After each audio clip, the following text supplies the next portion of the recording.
Die voortrekkers het sedert vroeg in die 19de eeu as gevolg van verskeie redes vanuit die Kaapkolonie na die gebiede noord van die Oranje rivier begin uitwyk.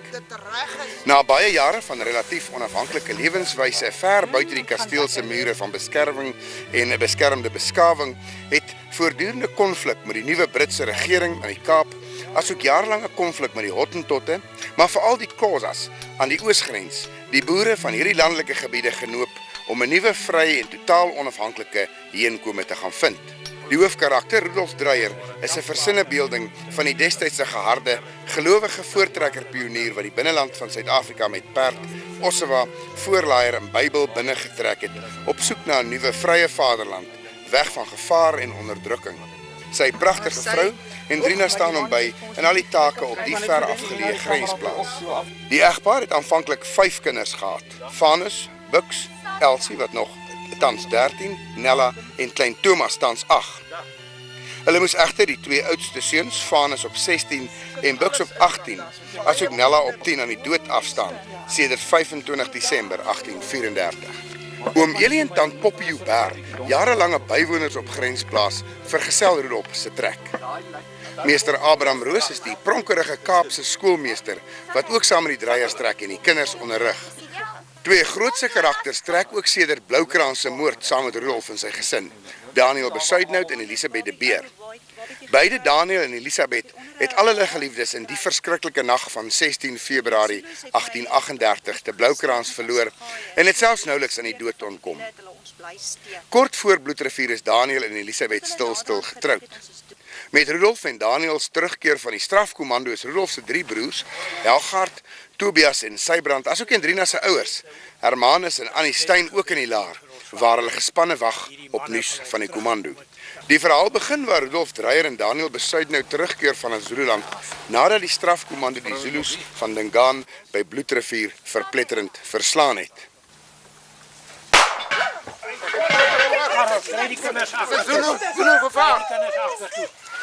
Ag, Elie, ek hoop regtig dis die kommando. Die mans is al meer as 'n maand weg.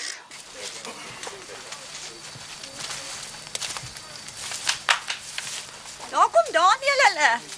Kom Thomas. Vader en mam Daniel is hier. Is Rudolf en Daniel hier? Ai, dis Rudolf en ons familie. Kom julle. Rudolf, mag die straat.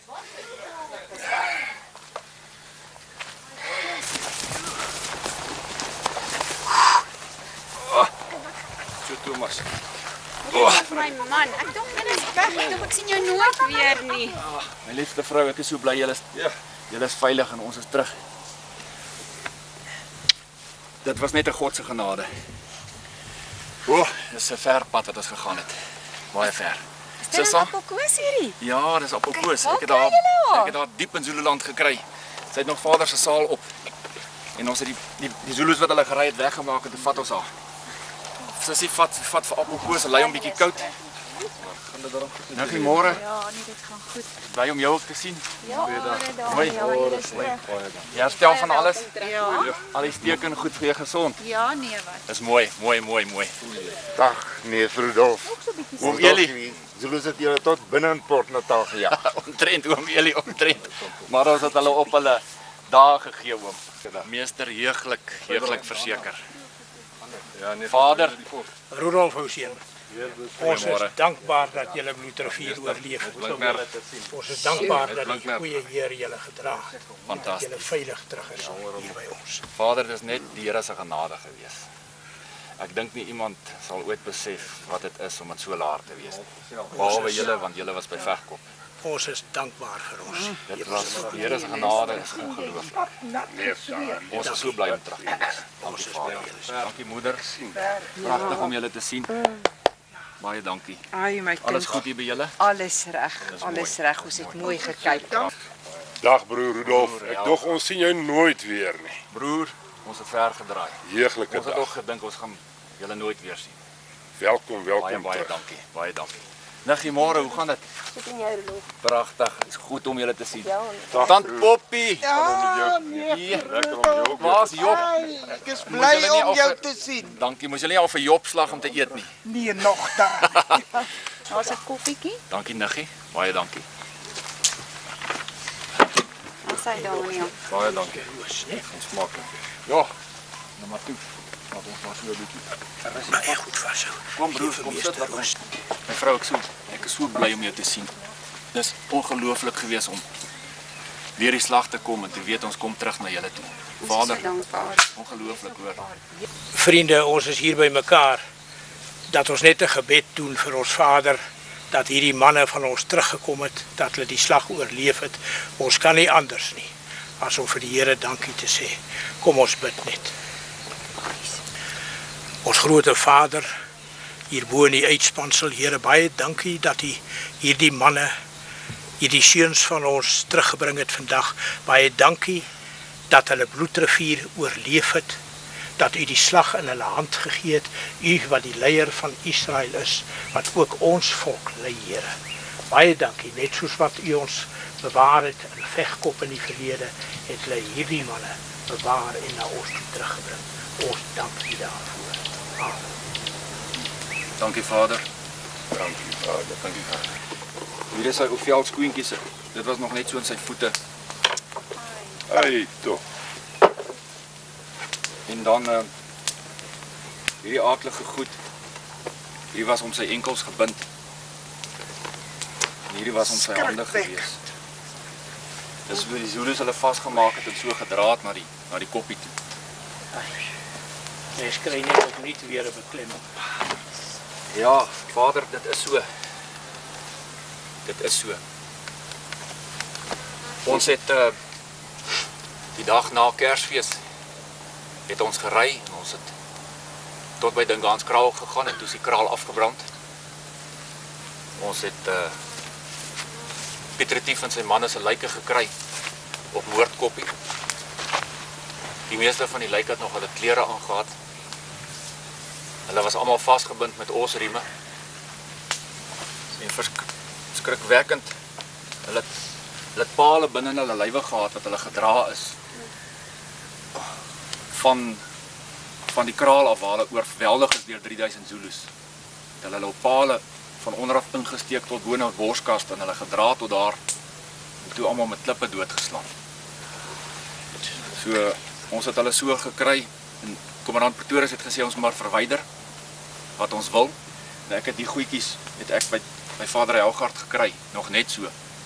Ja, vriende en ons het toe maar voor ons die lyke gaan begrawe het ons ook gehoor van die Mak Zulus, hulle het Pieter Retief se hart uitgesny, uit sy borskas uit en dit vir Dingaan gaan wys, om te wys dat hy dood is. En toe het hulle die hart gaan begrawe op die pad tussen die Laars en Dingaans kraal, verby gelowigheid. Ons het ook die bladsakkie gekry van Pieter Retief, wat Jan Baantjies die traktaat ingeskryf het. En ons het die papier gekry en dit bevind as die traktaat wat die grond aan ons gegee het van Republiek Natalia. Miskien kan ek vir julle vinnig wys. Ek sal vir julle net nou op die swart bordjie wys waar die gebied lê.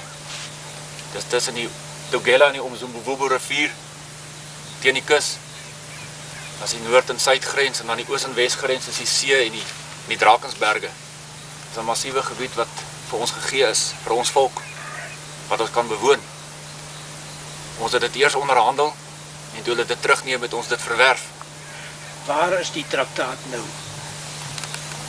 Pretorius, kommandant Pretorius het dit by hom, Jan Baantjies het dit bewaar en die traktaat is by kommandant Pretorius. Op skrif geteken, Vader. Dis goed. Ja, alles geteken, op skrif. En ons gaan in ons grondgebied, gaan ons vry wees, ons gaan onsself regeer, vriende. Ons het nie nou meer nodig om verknegt te wees nie. Ons hoef nie meer te luister vir volksvreemdes of die Engelse nie. Vader, wat beteken dit om vry te wees? Elsie, my kind, kom hier dat Vader vir jou verduidelik wat vryheid is. Ons staan hier. Pa is 'n groot dogter. Vryheid beteken om in jou eie grondgebied jouself te regeer deur mense wat ons volk self verkies het in 'n volksraad. Dit is wat vryheid is. Om deur ons eie instellings regeer te word. Verstaan jy? Ja. Goed, dit is vir jou mooi duidelik. Ja. Pragtig na toe gaan speel. Mense, dit was dit of nie, Rudolf het nie saam teruggekom nie. Hoe so, neef Daniel? Vertel. Op ou Kersdag, daar is die beenderig van die kommando begrawe het. Met een van Hans Dons de Lange se verkenners. Vang toe Zulu Bongoza, daar naby die laar. Hy sê hy weet waar is die beeste. Maar generaal Victorius is vertrou die Zulu nie. Maar ons wil ons beeste terug hê. Ons trek weg. Deur die diep valleie in die klowe sien ons die beeste. Maar is toe al die tyd die Zulus wat onder beesvelle vir ons wegkry. Hulle lei ons so na 'n innerlaag aan. Ons moes hard veg om deur te kom. Toe ons by die wit verlos kom, deur die water moes ons sukkel, die perde was moeg. Val neef Rudolf vas aan dryfsand. Twee ander manne. 4 Zulus sak op hom toe. En hy het al 4 met sy kolf doodgeslaan. Hy het nog net sy skeimes by hom. Gelukkig kyk ek om. En ek sien daar kom nog 3 Zulus op hom toe sak. Ek keer 2 manne voor. Ons lê aan en ons trek hy 3 Zulus plat. Ja, neef. Alexander en meeste van die Mak Zulus het omgekom. Ja. Maar ons het 1000 Zulus gedood vir die dag. Pragtig. Ja. Maar dis baie goeie nuus. Dit moet gedoen wees. Ons het hard gepleit in die. Ja, ons moes stadig trek, want die perde was klaar. En die Zulus het ons voorgelê voorop. En Zobe se groep wat ons mense by Bloukrans aangeval het voor omgegaan en het ons voor vasgekeer. Die perde was klaar. En dit was hitte of hulle het ons al 300 gevat daai dag. Want hulle ken die koppe daar in Nutu. Dit is 'n verskriklike terrein om met 'n perd te wees. Dit is soos by Italeni, waar hulle vir Piet Eis en ons manne doodgemaak het. Dit is dieselfde terrein. Baie moeilik en ons het genadiglik het Hans Dons de Lange die beheer oorgeneem. Want Karel Landman wou omdraai. Toe sê Hans Dons de Lange, neef Karel, ek luister nie vandag vir jou nie. En toe gaan Hans Dons de Lange vooruit en hy teen die koppe en teen die berge en die slote af. En na die tyd het kommandant Landman na hom toe gekom en gesê, neef Hans, ek dink jy het vandag 'n goeie besluit gemaak. Want ons dink die Zulus sou ons almal uitgemoor het as kommandant Landman ons teruggedraai het. Want daar was nie plek boontoe om uit te kom. Neef Daniel, julle spring nou te ver vooruit. Julle moet voorbegin daar waar julle met die 64 waans en die 74 man gegaan het om Dingaan te straf. Rudolf, ek en Helgaard en Kleinboet weet niks van wat gebeur het van die Tarka weg is nie. Ons het gehoor van Vegkop. Ons het gehoor van Italeni. Wat het met Blietrivier gebeur? Vertel vir ons.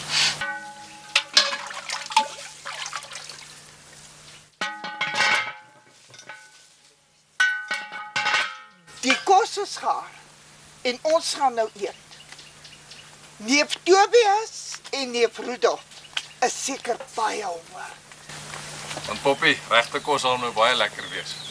Ja, ons het swart koffie en beskuit geleef die laaste paar dae. Ja, neef. Tyd vir jag was daar nie. My liewe man Daniel, is jy nie alweer honger nie? Vandat jy van Bloukrans af terug is en gesond is, eet jy nog al die tyd. Nee, dis so. Neef, mag. Ja, ons kom ver. Ja, toe, dan Nou Poppie. wat? Kom, laat ons maar eet wat. Dan kom ons Praat gaan nou ons na eet. die tyd, ja. Kom. Beter. Goed. Kry vir julle elkeen 'n bord en dan kom julle en dit skep rustig vir julle in. Elisabeth, julle kan ook help om in te skep. Baie dankie. Poppie. Neef Dreyer, ons wag in spanning. Tel ons wat het gebeur.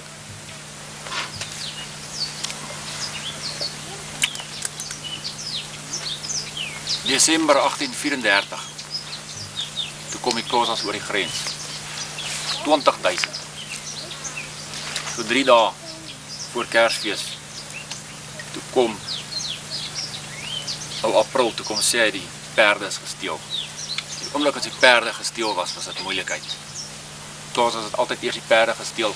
Dan weet hulle die boere kon hulle nie jaag nie. Ons het dadelik begin voorbereidings doen. doringtakke om die huis gekap. Ons bang hulle gaan alles afbrand. Ek het Vanus laat inkom van die veld af, die skape. Dit was lamseisoen, het klomp klein lammertjies gehad en hy kon nie vinnig genoeg trek nie. En ek en oom Elie en nou Julie het by die huis probeer doen wat ons kan. Beeste in die kraal getrek, kraal toegekap met doringtakke. En toe die nag van Desember, Kersfees, 24 Desember, toe storm hulle, baie duisende. Hulle kom, Buxman.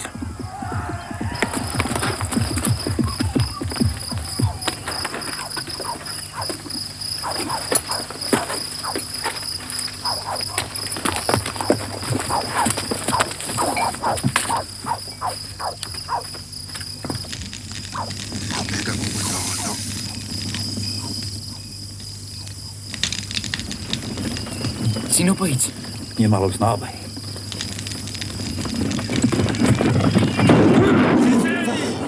Hulle wil die huis kom vat.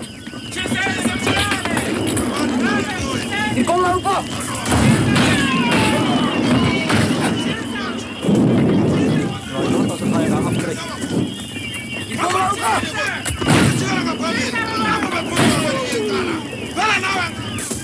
Dat is op die dak.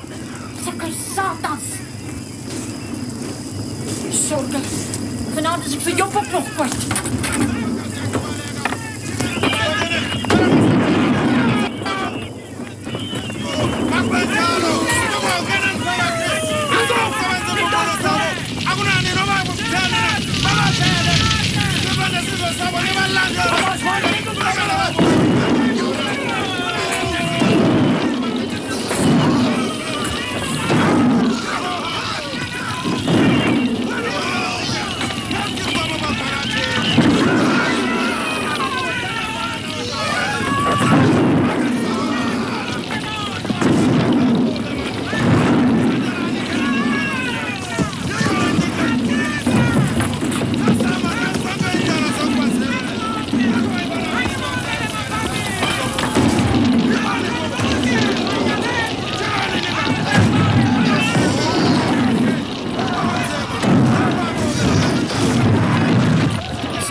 Dat is nou achterom die kraal ook.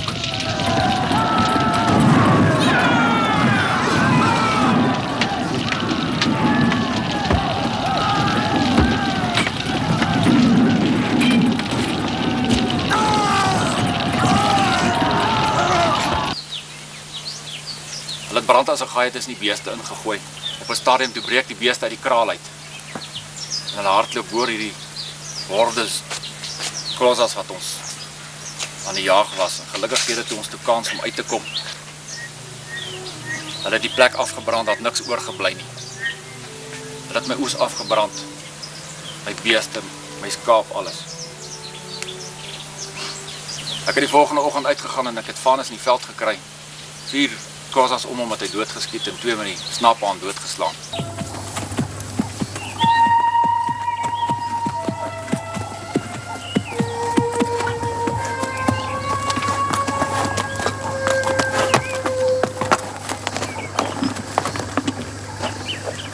Waar het jy hom gekry?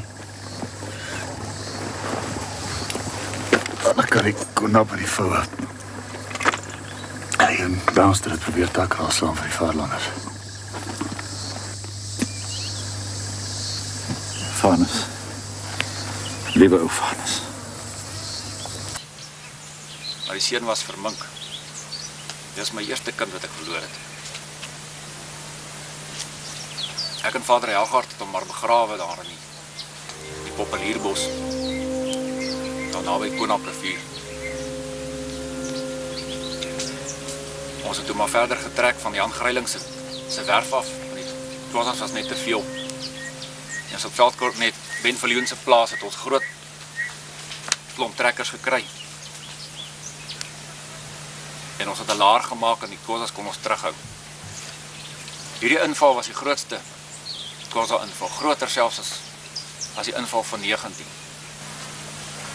Tydens Kommando is veldkornet Jan Greiling vermoor en 12 van ons boere wat Kommando gery het. Khoisas het so 400 van ons mense doodgemaak tydens hulle aanslag. Gert Matthys is binne sy kraal doodgesteek tussen sy beeste. En nou Seko Wessels en die buise langsom, sy bure is almal wreed vermoor. Uit aan die Viljoen het hulle op 'n stoel laat sit en met hulle as 'n gaai na 'n teiken gegooi. Dankie Niggie. Baie dankie.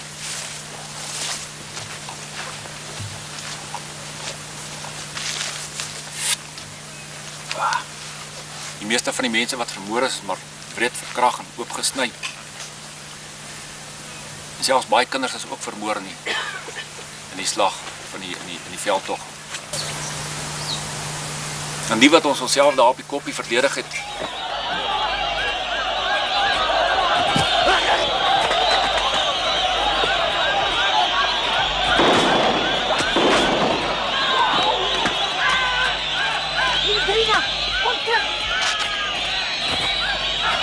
Hendrina, kom terug!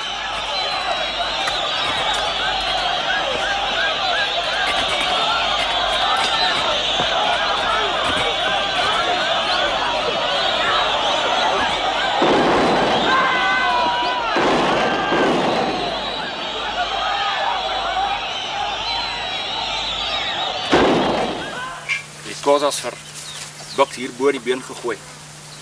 Buks was verlam, sy been so agterna gesleep. Dan Poppy en Hendrina het gedoen wat hulle kon. Maar hulle kon hom nie red nie. Hy was permanent verlam. Wat is dit, ou seun? Hy het my gekry, vader. Hendrina het my verantwoordelik gehou vir Vanna se dood en vir Buks se mankheid. En sy het gesê sy gaan nie weer terug grensplaas toe nie. Ek sal nou vader al op met Piet. Vader Helgaard het maar besluit om saam met haar te gaan en hulle is na vader Stein toe, wat saam met die potgieter trek begin regmaak het om te trek. Ek het teruggegaan en weer probeer opbou. Maar nog 'n jaar het ons net gesien dit help net nie. Jy maak iets bymekaar en kom ek Khoisa en dan vat hy alles. Vir 6 maande het ek kommando gery. Ek kry ons beeste terug in die nag en vat die Khoisas dit weer. Die beste van alles is na 6 maande toe stuur Harry Smit ons huis toe en hy vat my perd, maar die Engels het my perd nodig as wat ek hom het. Maar hierdie slag was te groot geweest. Ons kon net nie weer opstaan nie. Ons het net nie weer die vermoë gehad nie. Die Engelse regering het ons boere waarvan beskuldig dat ons verantwoordelik is. Dan skuif hulle die grens na die Keiskamma toe, dat die Khoisa tot daar kan kom en dan skuif hulle die grens weer terug na die Kei toe. Die Khoisa het ook nog nie meer geweet waar hulle moet bly nie. En elke slag gaan kom hulle maak skoon wat ons bymekaar gemaak het. Al die rondlopers, die Fingos en die Hottentotte loop net waar hulle wil, het mos nie meer 'n pas nodig. Ek het vir 6 maande in die tronk beland op Graamsstad. En die regering het ons opgekommandeer te gaan kommando ry weer. En ek het net besluit ek gaan nie weer nie, want my oeste is in en ek het niemand op die plaas nie. Julie kan nie alleen aangaan nie. En toe die pandoere my kom haal na die dagvaardiging, toe skiet ek een van die pandoere.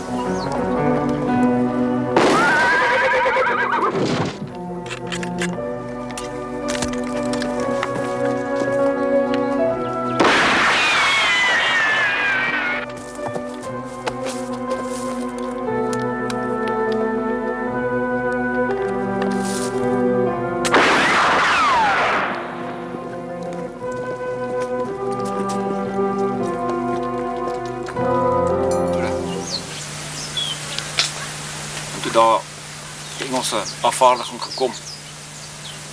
20 soldate my kom haal en 6 maande tronkstraf gegee.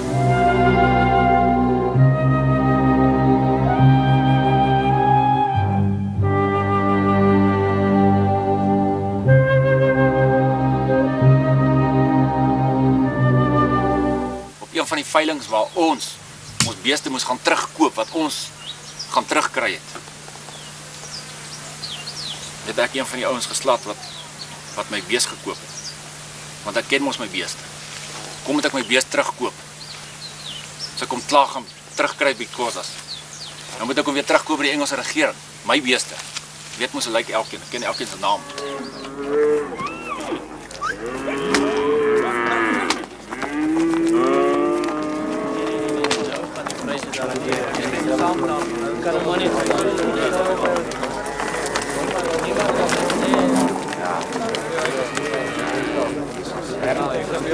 Hier verkoop hulle die beeste 50, 60 op 'n slag. Waar kom ek nog uit? Kan jy eens 5 bekostig? Ek het al 4 van my osse hier gesien en hulle verkoop hulle onder my neus. As ek die goed wil hê, moet my eie goed terugkoop. Vir wat het ek geveg?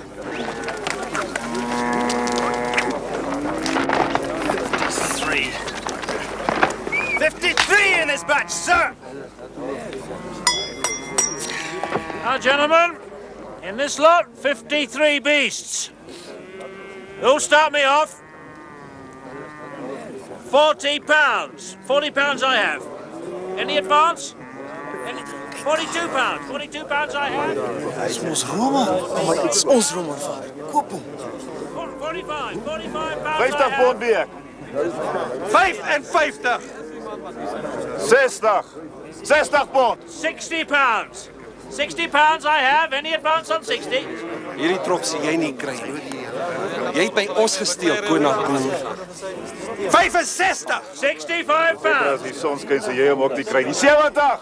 70 pounds. As jy hulle koop, gaan jy duur betaal. 80. Dis mos willig aan ons man. 85. 85 skelm. Jy gaan vandag betaal vir die agteros van my wat jy gesteel het. 90 pond. 90 pounds. 90 pounds, gentlemen. Jy het raai ons gesteel. Ek het al 2 keer so gesê. Dis arm maak as nie skelm nie hart. Maar ek by jou gevat het was my eie. Jy moet nooit weer naby my kom. You there! Order! If you disturb the peace here, sir, you shall be removed. Nee, jy sal my nie laat verwyder nie want ek wil hierdie kraal beeste koop. En gaan maar noem my 'n skelm. That man you've just assaulted bid higher than you did. En jy het nog nie die bot op hom toegeslaan nie. Hy het my moetswillig opgejaag dat ek nie die beeste kon koop nie. I will certainly not auction these beasts again. I have a bid there for 90 pounds. Now do I hear no higher than 90 pounds? Going once, going twice. Sold for 90 pounds to Mr. Jonathan Hart. Hey,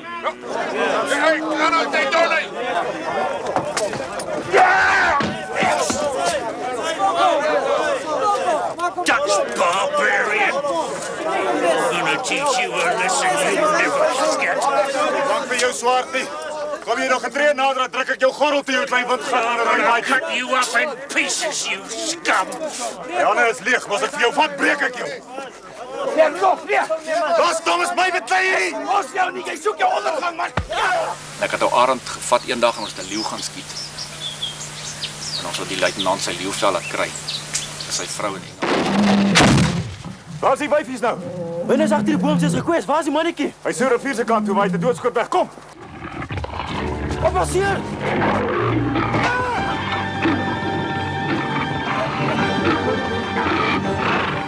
Toe Tendrina gekom, toe sy hoor die leeu het my gevat. Was vir so 2 maande was ek weg. Amper dood.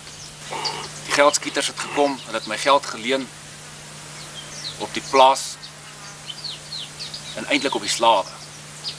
Want hulle het ons 2/3 die regering gesê sal hulle ons van uitbetaal. Die geldskieters ons 2/3 voorgeskiet. Het die geld geleen en weer oeste ingesit. Dis maar weer afgebrand. Op die ouend het die regering gesê hulle gaan ons 1/3 van die totale slawegeld uitbetaal. En dan moet ons die nog in Engeland ook gaan haal. Ek weet nie eens waar Engeland is nie. November 1836 toe trek ons.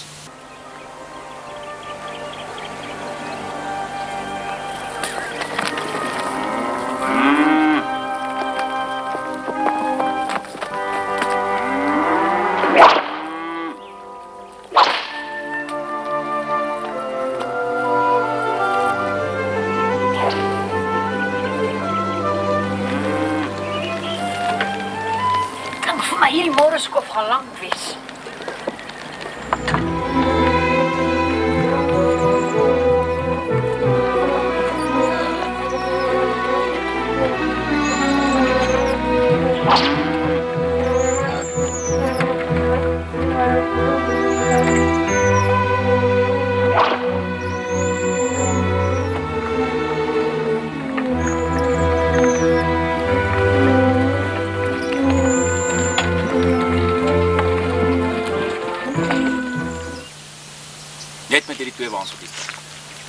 verder niks op my naam nie, nie 'n skelling nie. Paar verdwaalde ossies wat ek kon bymekaar maak iewers. Op pad wat ons getrek het, het 'n paar mense weer teruggekom, kolonie toe. Hulle was by Vegkop. Hulle het nie kans gesien nie. Die slag by Vegkop was blykbaar 'n verskriklike slag. Die Matabelis het die Erasmusse en die Liebenberg almal uitgemoor. Ander kan die Oorvalse in Transoranje. Van die mense het besluit, dit is nie moeite werd, hulle kom maar weer terug kolonie toe, na die vleispotte van Egipte toe.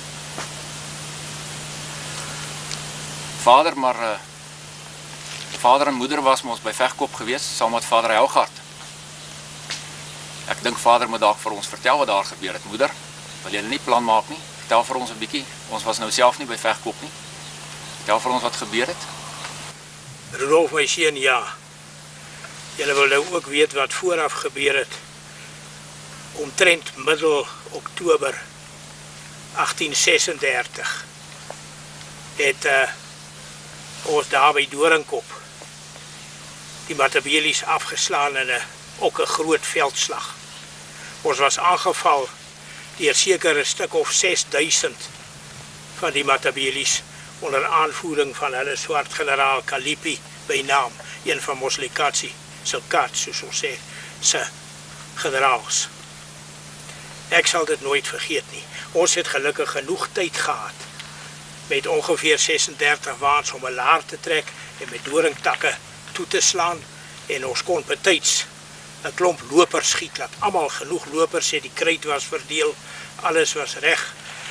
Binne in die laar het ons met 'n paar waans 'n klein laartjie getrek waar al die kinders ingesit is, waar die vrouens moes help met die gewere. Hulle het gewere gelaai en hulle het reg gestaan. So kordaat, party van die vrouens het selfs met handpyltjies waar van die Matabelis onder die doringtakke deurgegrawe het en onder die waans begin deurkruip het hulle daar met byle gekap, hande afgekap en hulle teruggedryf dat hulle nie in die laar kon inkom nie. Hulle het ons geweldig met assegaaie gegooi. Toe die kommando die laar intrek en ons die laar toemaak, het 4 manne verbygejaag, bang om vasgevang te word in die stryd. Dis 'n jammerte. Maar ons het dit erg beleef. Ja, ek herinner my dat kommandant Potgieter se skoonseun, Nicolaas Potgieter, en nog een, die naam ontval my nou, is daar dood, ongelukkig. En Sarelslie self, baie kordaat, ook een van die leiers van die laar, hy is met 'n assegaai gewond, en hy het die assegaai self uitgepluk, en die Matabelis sommer daar doodgesteek. So het ons manne geveg. Annie, is jy reg? Moet ons vir jou 'n bietjie suikerwater bring? Dis reg. Hulle het soos 'n swart wolk het hulle oor ons gekom. Hulle het ons osse het hulle met hulle het rou vleis uit hulle gesny en hulle het begin eet. O, Hendrina, my kind, dit was verskriklik geweest. Dit was verskriklik. Ai. Na ure se aanhoudende skiet. Dankie my kind. Hulle het gelaai en geskiet en hulle het gelaai en geskiet. Uiteindelik het hulle assegaaie tot in die laar ingegooi. Ons het die volgende dag 1000 assegaaie opgetel. Die ergste was toe dit begin stink het. Dit was verskriklik. Ons het nie osse gehad om verder te trek nie. Sarelslie het op die plan gekom om perde in te span. Ons kon 'n bietjie verder trek. Net deur die Here se genade het ons daar deurgekom. Dankie, liewe Here. Dankie daarvoor. Na Vegkop het die trekkers besluit om nader aan mekaar te beweeg, want die klein trekkies is maklik uitgemoor. En ons het onder in die kolonie besluit om almal saam by Blesberg by mekaar te kom, waar ons dan so 'n volksvergadering by mekaar roep en 'n volksraad kies. So almal het na die Liebenberg en die Erasmusmoorde in Vegkop besluit om te trek, so gou as moontlik almal bymekaar te wees dat ons sterker staan. En toe in Desember 1836 het ons Volksraad vir Gerard Maritz aangestel as hoofleier en kommandant Hendrik Potgieter as kommandant-generaal. Ons het toe nou aangekom, so teen einde Januarie 1837 ook by Blesberg. Maar 2 weke vooruit het Gerard Maritz en Potgieter uitgegaan na Mosega toe en die Matabeles gaan straf vir dit wat hulle ons mense aangedoen het. Hulle het so 7000 beeste teruggebring en so 500 Matabeles weggemaak. Van toe was die Matabeles nie regtig weer 'n probleem nie. Hier sal so in April 36 het Retief aangekom, ook uit die kolonie uit. Retief was amper 'n afgod gewees. Toe hy aankom was hy omtrent dadelik aangestel as hoofleier. Dit het dadelik struweling veroorsaak met Potgieter, want toe is Potgieter uit. Gerard Maritz was die voorsitter van die Volksraad, Piet Retief die gouverneur en dan 'n paar volksraadslede. So 2 maande later, 3 maande later is ons toe nou weg na die Ganskraal toe. Saam met Retief, ons was so 14 man wat gaan ondersoek instel het na die grond wat ons in Natalia wou hê. Dingaan het gesê hy sal ons die grond gee as ons die beeste terugbring, die 700 bees wat weg was, die 23 perde en die 5 gewere. En Retief het gesê dis reg, ons sal terugbring. En November 1836 het hy laat weet die trekkers kan die berg aftrek.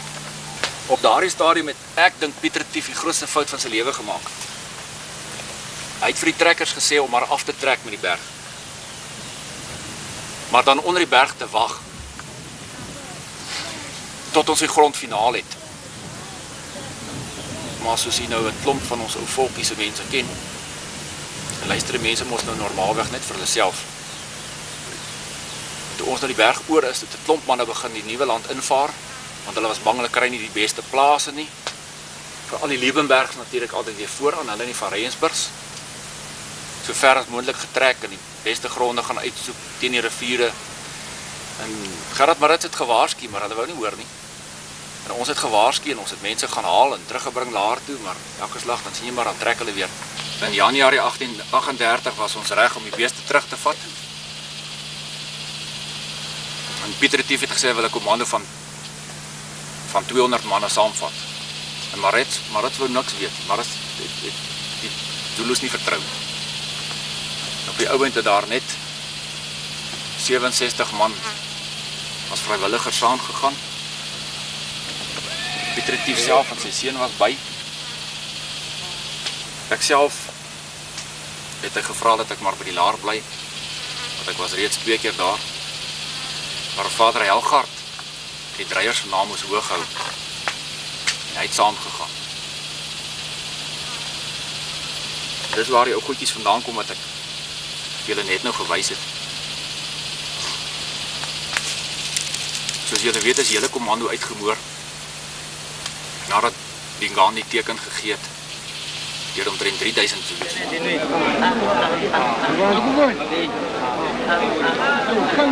Kuyiqala ungena emasangweni ngonyama iphethe lezi ntukuzeni zomlilo kanye nalezi inkabuzeni ezizambondo. Julle mag nie binne die koning se kraal met julle ossesonne horings en julle vuurstokke kom nie. Julle moet hulle buite los. Klim af. Laat julle perde vas en ons julle gebeure buite teen die muur. Ons los ons perde en gewere buite.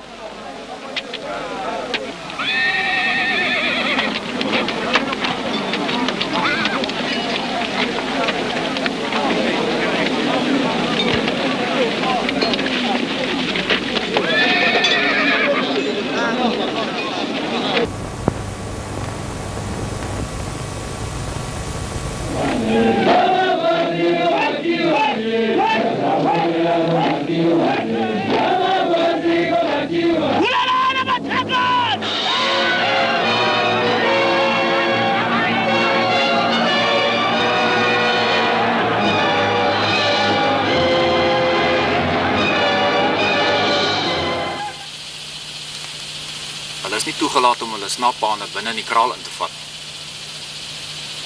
Piet Retief het dit geglo, hy die Zulu vertrou. Die trekkers het seker omtrent so 12 na 15 Zulus doodgemaak, terwyl hulle aangeval het, nadat Dingane die opdrag gegee het, met hulle skeimesse. Maar die oormag was te groot. Het hulle vasgebind met osreme en uitgedra na Moordkoppie.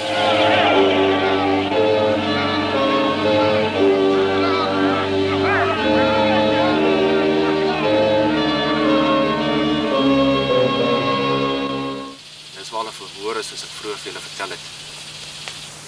Van daar af het die ganse impies uitgestuur onder in Zobe. En hy moes die wit wyfie op haar nes gaan doodslaan onder die berg. Hy het al die jongetjies gevat. Die jong impies wat nog lus is vir bloed. Hulle 10 dae gehardloop. En toe het hulle die eerste trekkers by Bloukrans teen die Boesmansrivier begin aanval, stuk vir stuk. Klein.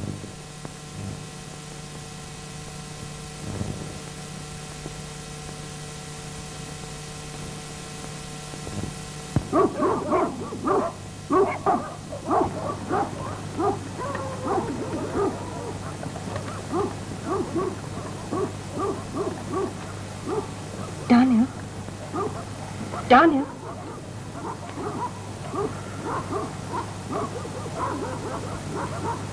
Wat is dit? Seker Leeu's, wat agter die beeste is. Ek sal gaan kyk. Waar een beetje, Daniel? Luister.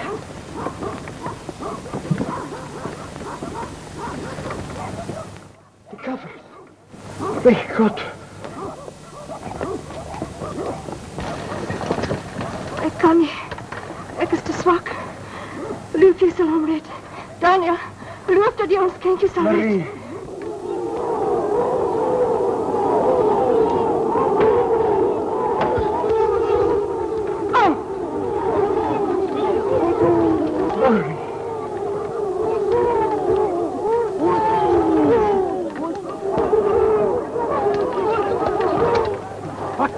Daniel, hardlopen, waar is die ander daar?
Klein kampies uitgemoor.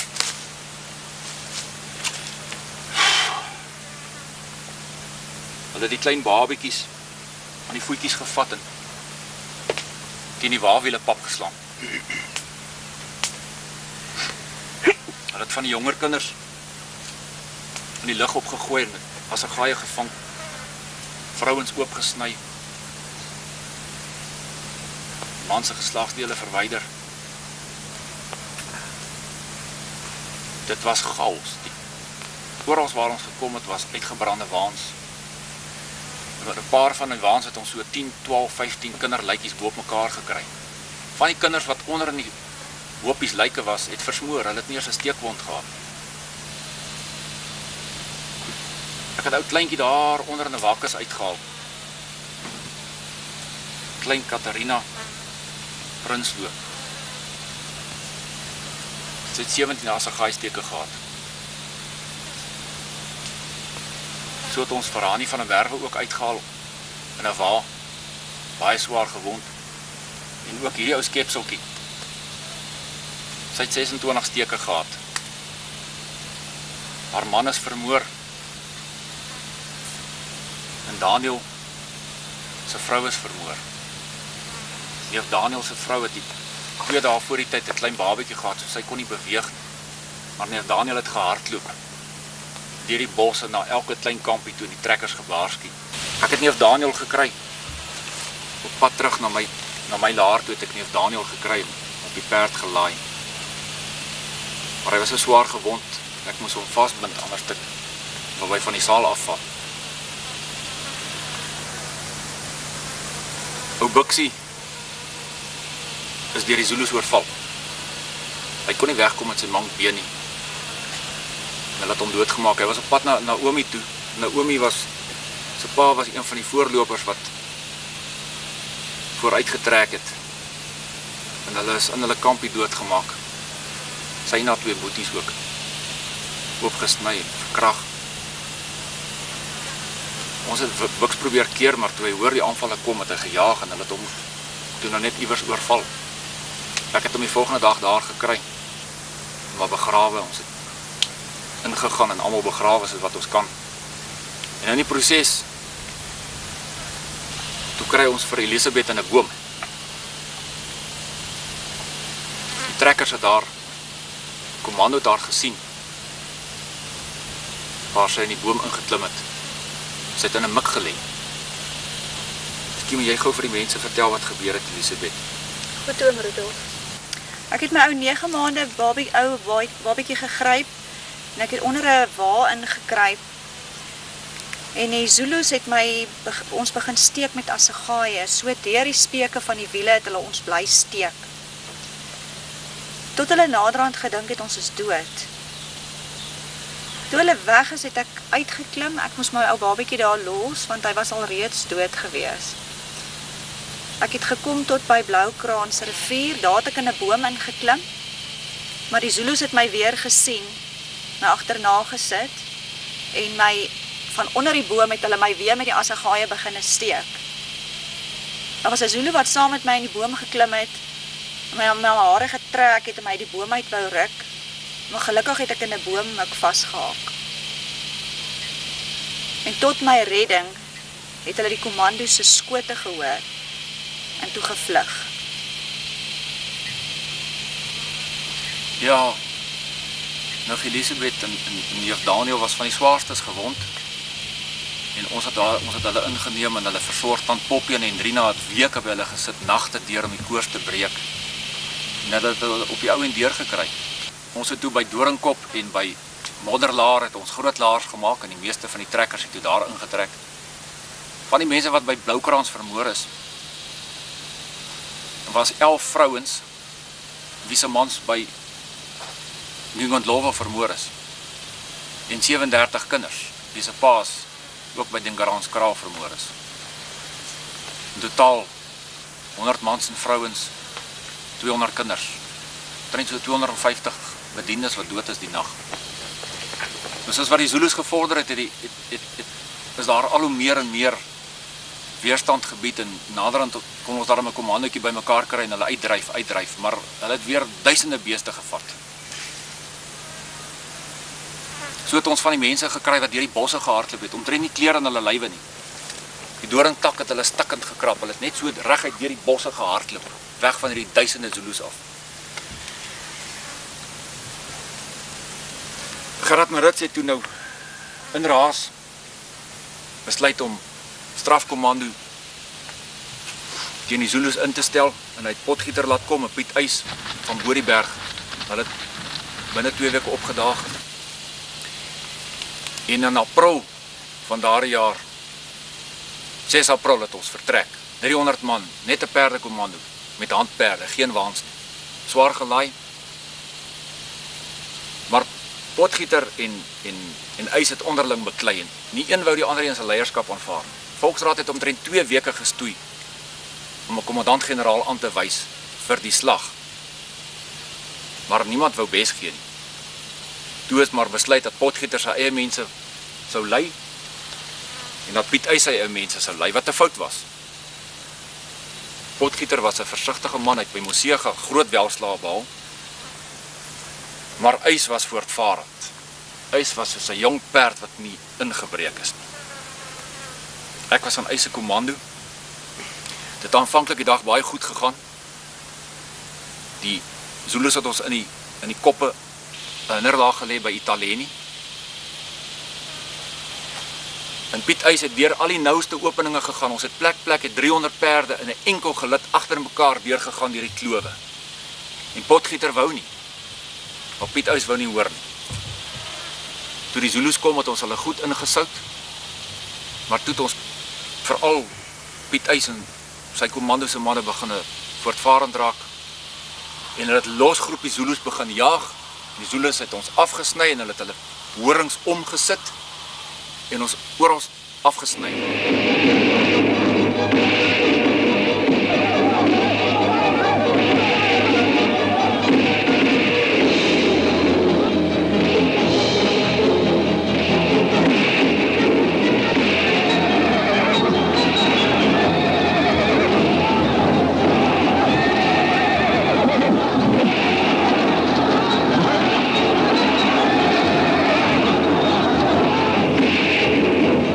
Is daar onderaan.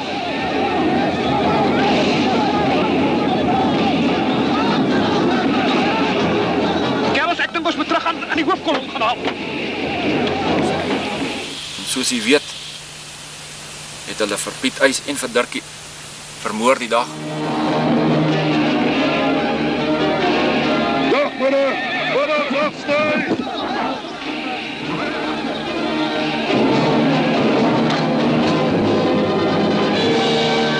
Andrei! Nee, kommandant, ons moet jou nou 'n veilige plek neem. Jy kan nie ry. 10 van ons manne het gesneuwel. En daarmee saam een van die leiers, Piet Uys.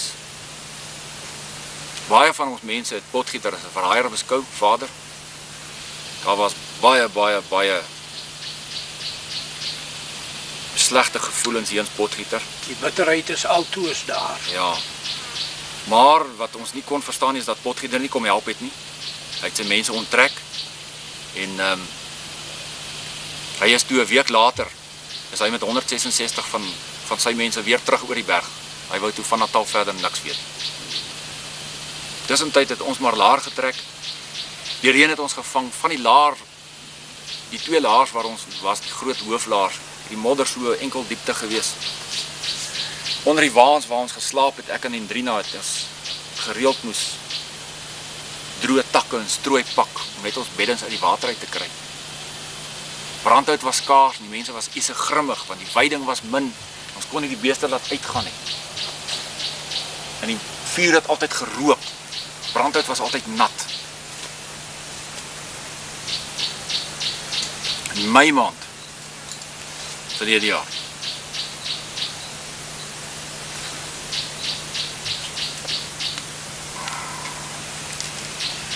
verloor ons derde kind, Nella.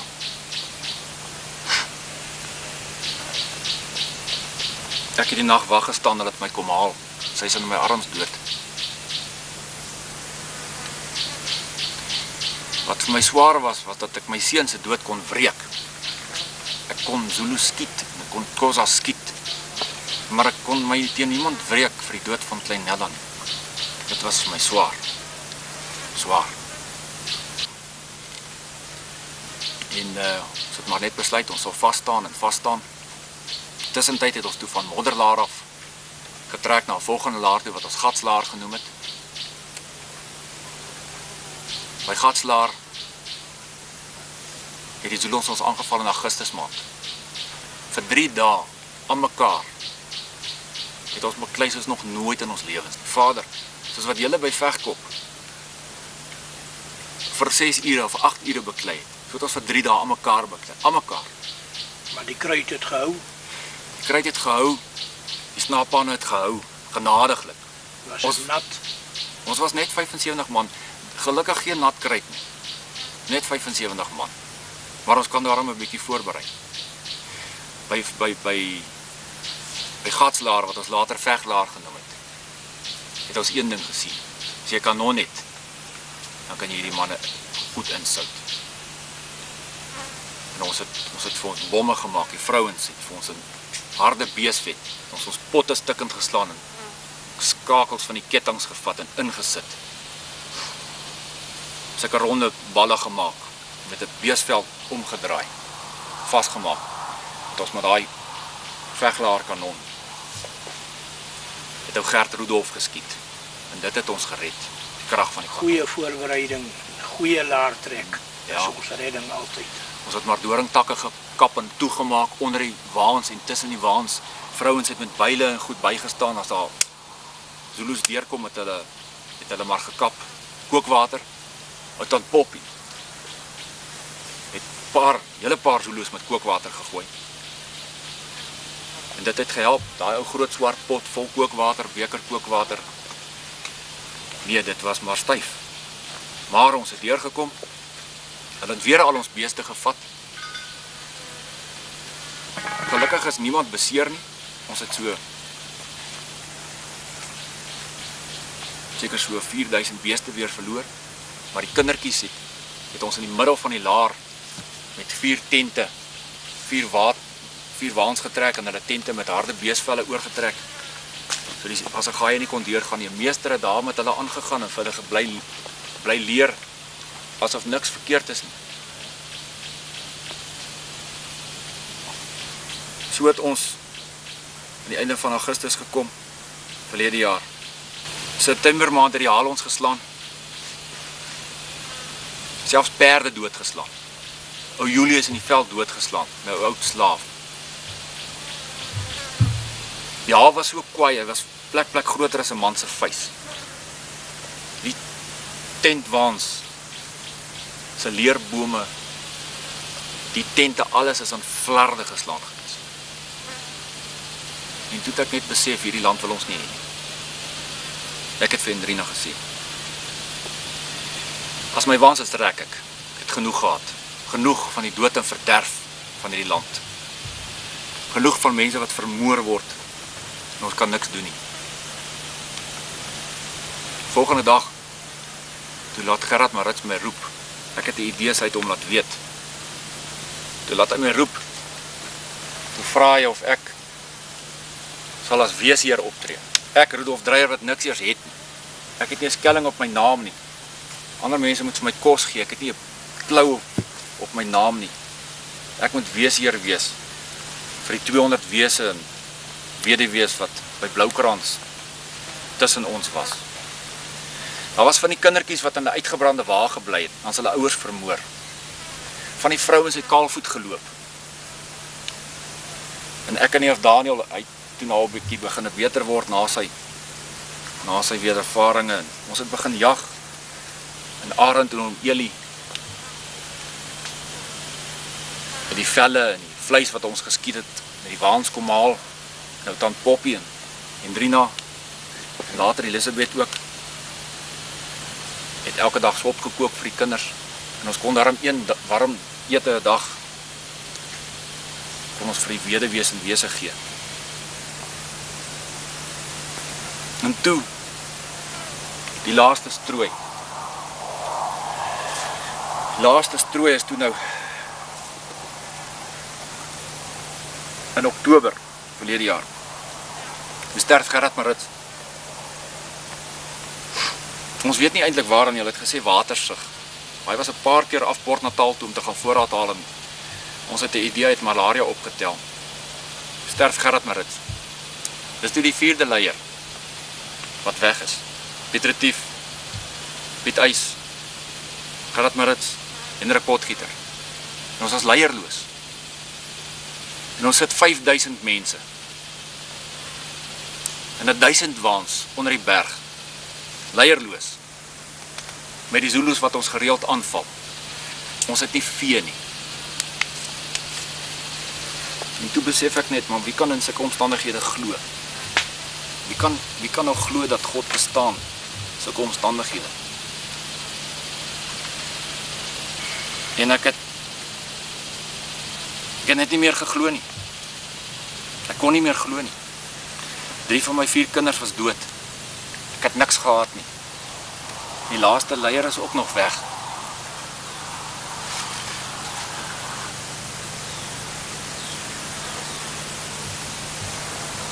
Nou ja, die dag toe ons Marits begrawe het, was dit so 'n reënerige dag. En ek het reggemaak om te trek.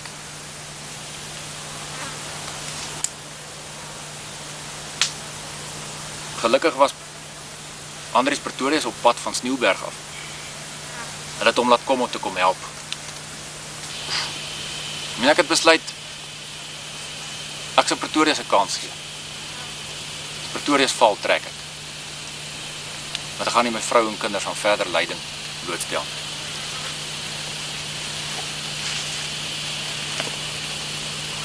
Andries Pretorius het by ons aangekom 22 November verlede jaar. So 'n wille lewendige man. Lank, groot. Het so 'n lang swaard gedra. Een van die voorlaaier pistole hier in die heup.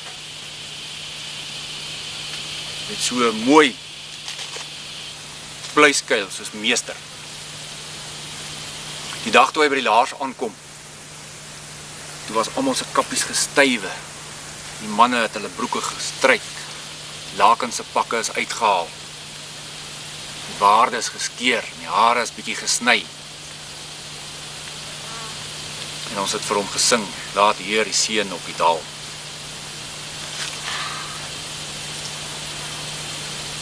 Toe kom klein Katharina Prinsloo. Die vrouens het vir haar 'n rykertjie gemaak. En toe stap sy na Pretorius toe en sy sit dit vir hom aan. Maar sy het eintlik nie kon stap nie. Sy het eintlik net geskuif op. Want dit het haar hakskeensenings afgesny met Bloukrans. Sy kon nooit weer loop nie. En Pretorius vat haar en hy tel haar so op. Hy soen haar so. En hy wys haar so vir ons. En toe hulle al die vrouens. Die mans maak of hulle iets soek. Maar toe besef ons, Pretorius is ons man. God het Pretorius gestuur. Want hy het onmiddellik begin om ons op te beur, om ons moed te gee. Voordat hy gekom het, het hy opdrag gegee dat ons veghekke bou. Tussen die wiele van die waans, tussen die waans inkom, want hy het besluit om met 'n waalaar aan te val. Hy gaan nie net met perde nie. En hy het gesê ons moet ons ryperde spaar. Osse laat wy, kruip, spaarsame gebruik. Begin voorberei in alles wat ons doen. Ons het die vrouens so lank laat lopers skiet. Ons het van die skottelgoed wat tin in het, saam met die lood gesmelt. Dat hy maak die lopers bietjie harder. Ons het die vrouens gekry dat hulle klein lappietjies maak. So 5-6 lopertjies binne elke lappie sit. Sodat ons wanneer ons in die slag is, ons lopertjies net kon uithaal toe Pretorius 4 dae later gekies word as die kommandant-generaal van die strafkommando. Het ons geweet, hierdie is 'n slag wat ons nie gaan verloor nie. Dis 'n oorlog wat ons nie begin het nie, maar wat ons gaan klaarmaak. En dit sal 'n finale slag wees. Die groep wat verloor sal sy tente moet skuif. En ons kon nie weer skuif, soos met die rug teen die berg. By een van die volksvergaderings, waar daar besluit is wat moet gebeur, het Elisabeth opgestaan, so skuifel in die deur ingestap, toe van die mans wou terugtrek oor die berg, en gesê, as ek kan skiet, en help laai, dan kan elkeen van julle dit doen. En hier die wanhopige toestand, bly daar vir ons maar een weg oop. En dit is om terug te gaan na ons wonings in die kolonie. Ons wonings. Hulle nie afgebrand voordat ons die kolonie verlaat het nie. Armoede en ellende is al wat vir ons wag as ons nou teruggaan. En dit het tot groot inspirasie gelei vir baie manne.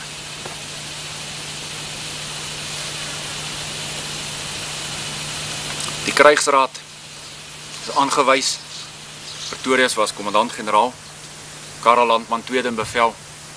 'n paar kommandante. Onder elke kommandant was daar 2 veldkorn, was daar veldkornet met sy korporaal wat so 20, 30 manskappe in elke groep gehad het. Dan het ons 3 kanoniers gehad, Albert Giesing, Gert Rudolf en Jan Joubert. Dat was die 3 kanonmanne. Die 3 kanonnetjies was Weeskind en die Veglaar kanon. En dan natuurlik die ou bekende Griekie. Dat is die ou kanonnetjie wat Andries Pretorius saamgebring het van Sneeuberg af. Elke man het so 2 tot 3 voorlaaiers gehad. Want ons moes die vuurlinie wat ons wou hê by Bloedrivier moes ons met 2 tot 3 voorlaaiers doen. En as ons bang die voorlaaiers word te vinnig warm. As dit te warm word, dan ontplof die kruit in die pan hierbo. Die kruit in die pan gooi, dan ontplof hy klaar. Dan skiet jy nie. Ons moes so 2 tot 3 voorlaaiers hê wat lekker goed kon afkoel voor jy skiet met hulle. So 3, 4 dae nadat Pretorius aangewys was, het ons vertrek. 470 man.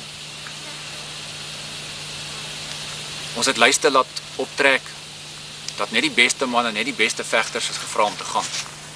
Ek self is gevra deur Koos, Potgieter Kroos, Grootvoet het ons hom genoem, om as veldkornet op te tree. Soos wat ons getrek het, dat die waans 4 langs mekaar laat trek. 71 waans het ons saamgevat, 900 osse, 500 perde, so 100 agterryers, kleerling agterryers, en dan die 470 man. Terwyl ons gery het, het Hans Dons de Lange die hele tyd sy verkennerskorps buite om ons kommando laat verken, ver om, seker te maak dat die Zulus nie naby is nie. Soos wat ons getrek het, dat ons oral die vuursyne gesien. Oral het hulle vuursyne aan die gang gesit om hulle mense by mekaar te kry. En die verkenners het laat weet, duisende en duisende Zulus hardloop na Zululand. Op Saterdag die 8de Desember het Pretorius besluit, nadat hy dit 'n paar dae oorweeg het, om die moontlikheid van 'n gelofte met Sarah Silje te bespreek. Hy het Sarah Silje laat kom. Ons was ingedeel in 3 gemeentes. Die hele laar, die hele kommando. Onder Jan Joubert, Karel Landman, Sarah Silje. En die oggend vroeg, Saterdagoggend die 8ste, vroeg. Toe is ek ook al wakker. My tent was nie ver van kommandant Pretorius se veldtent af nie. Toe hoor ek hulle praat. En kommandant Pretorius noem dat hy 'n gelofte wil doen. Sarah Silje sê, kommandant, ja, rein gedagte, dink ek, maar wat gaan ons maak as die volk hierdie gelofte nie hou nie?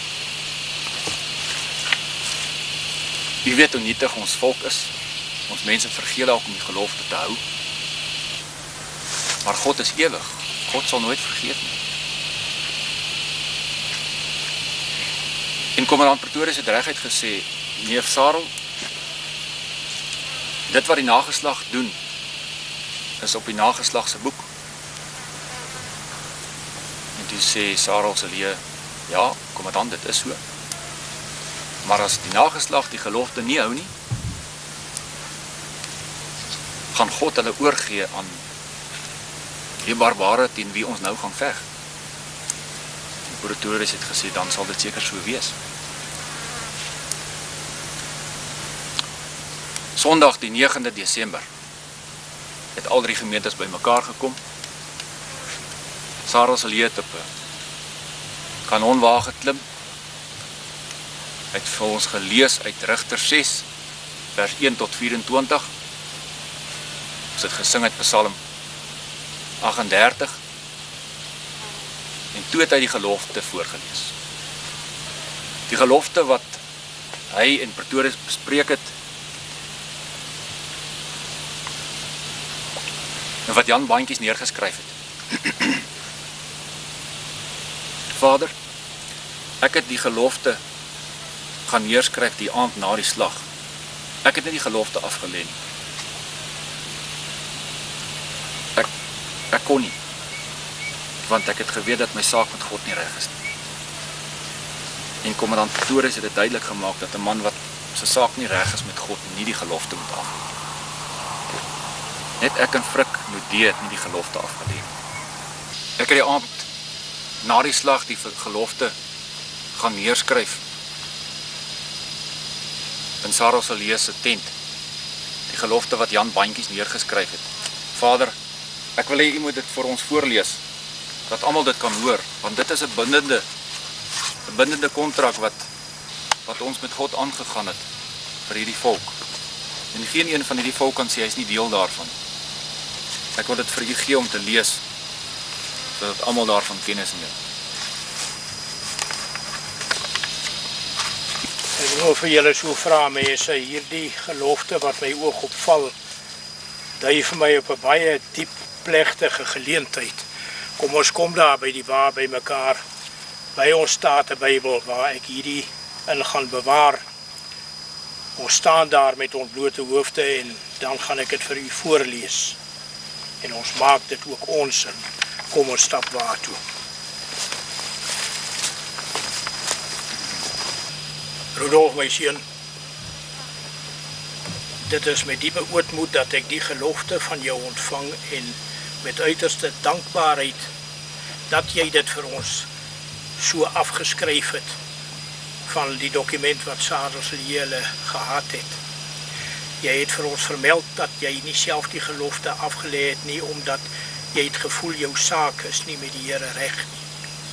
Jy het deel van daardie slag end uit meegemaak, die slag wat die Here vir julle in die hand gegee het. Jy het die moeite gedoen om die gelofte af te teken en vir ons hier te bring. En ek weet vandag dat jy hierdeur die gelofte aanvaar het en dat jy saam met ons die gelofte, soos ek dit gaan voorlees, aanvaar het in jou hart. En ons gaan hierdie gelofte in hierdie State-Bybel wat met die trek saamgekom het, soos daar baie Bybels met die trekke saamgekom het. Ek gaan dit daarin bære, soos wat Sarah Sallee se gewere sal word vir ons volk, landswyd, vir die nageslagte wat kom. Vriende, ek is diep ontroerd, luister saam met my. Die gelofte van 16 Desember 1838. Mijn broeders en medelandgenoten, hier staan wij thans op een ogenblik voor een heilige God, van hemel en aarde, om een belofte aan hom te beloven. Als hy met zijn beskerming met ons sal wezen, en onze vijand in onze handen sal geven, dat wij hem oorwinnen, dat wij die dag en datum elk jaar als een dankdag, zoals een Sabbat in zijn eer zal doorbrengen, en dat wij een tempel tot zijn eer stichten zal, waar het hem zou behagen, en dat wij ook aan onze kinderen zal zeggen, dat zij met ons erin moeten delen, tot gedachtenis ook van ons opkomende geslachten, dat er ere van zijn naam daaroor zal verheerlijk worden, dat de roem en de eer van oorwinning aan hem zal gegeven worden. Rudolf, dankie. Ek bære dit hier vir ons in ons State-Bybel.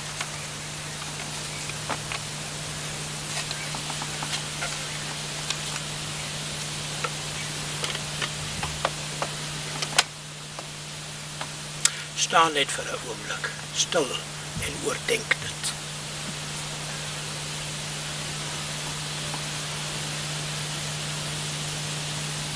maak dit julle eie en julle kinders se eie vir die toekoms. Dankie. Dankie, Vader. Kom nou, neef Rudolf. Ons het lank hiervoor gewag. En dit wat nou gaan volg, gaan baie interessant wees. Ek wil dit so graag hoor. Mevrou Joubert, kan jy nie sien meneer Dreyer is besig om nog te dink nie? Meester Abraham Roos, vir 'n man wat reken dat hy saam met Napoleon by Waterloo geveg het, kon jy gerus maar saamgegaan het Bloedrivier toe. Of wat sê ek nou alles? Toe nou, Poppy, skei uit. Jy kan meester ook nie uitlos nie. Nadat ons die gelofte afgelê het op die Sondag, is die gelofte elke aand daarna weer herhaal. En elke man van die 3 gemeentes moes dit bywoon, dit was verpligtend. Terwyl ons gery het, het ons die hele tyd al hoe meer en meer Zulu verspieders gesien. Op Saterdag 15 Desember, die middag so teen 1 uur, toe was al die waans klaar deur die Nkomi. Nkomi was so 'n klein sytakkie van die buffels. Nou ons het klaar deurgery, toe kom daar 2 verspieders van Hans Dons de Lange aangejaag, Hans Hatting en Jan Roberts. En hulle sê die Zulus is net 'n uur te perd weg. Hans Dons de Lange het laat weet ons moet dadelik laer trek. Kommandant Pretorius het net so gekyk en besef, maar die gebied wat hier lê, is deur God gegee. Want daar was 'n duidelike groot sloot, 14 meter diep en omtrent 20 meter breed, en 'n lang seekoeigat wat 'n breë deel van die rivier uitgemaak het. En Pretorius het besef hy kan die waalaar in daardie hoek insit, sodat sy rug toe is. Miskien moet ek gou vir julle sommer teken, wil julle dit sien? Ja. Ek net die bordjie nader trek, dan teken ek vir julle, dan kan julle mooi verstaan wat gebeur het. Sit net so niggie. Meester Roos, kan ons maar jou bord vat?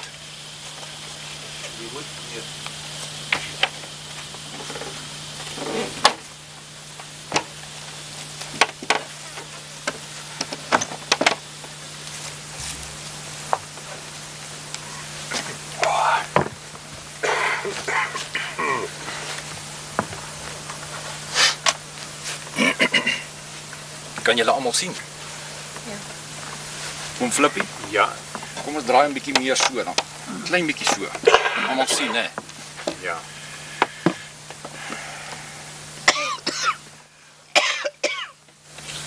Hier so lê die sloot. En hier so lê hulle wat hulle genoem het die Nkomi, maar hy het so 'n breë seekoei gat gemaak. Nou het hy weer dunner geword. En al die waans was reeds hier deur. Hier in die koppe in. En daar het ons besef, as ons weer in daai koppe ingaan, is dieselfde moeilikheid as by Italeni. Want hy was vol allerhande slote. En toe die verkenners aankom, toe sê Pretorius, ons moet 'n man van so 300 manskappe vat, en ons moet gaan verken. Toe ry ons uit met 'n perdekommando, hier noord, in die Ngutu koppe in. En ons het net so 'n halfuur gery, toe kry ons die hele Zulu mag hier omtrent. Toe sit hulle perfekte innerlaag in die sloot en die koppe. Duisende en duisende en duisende. Seker tussen 20 en 30.000. Hallo, ja. Kommandant Pretorius het net so gekyk en gesê, hulle gaan veg waar ek wil veg. En hy het toe gevra dat ons met die kommando, die 300 man, so 50-50, net so oor die luglyn van die berg gery, laat hulle ons sien. Toe gee ons pad. Sarah het nog gesê, kom ons skiet 'n bietjie op hulle. Toe sê hy, nee. Dis laat, ons wil nie op Sondag veg nie, ons wil hulle eintlik Maandag vat. Toe het ons teruggery, Rooipiet Moelman was die laerkommandant. Hy het toe al die waans weer terug, en het al die waans hier opgestel. 64 waans het ons so opgestel.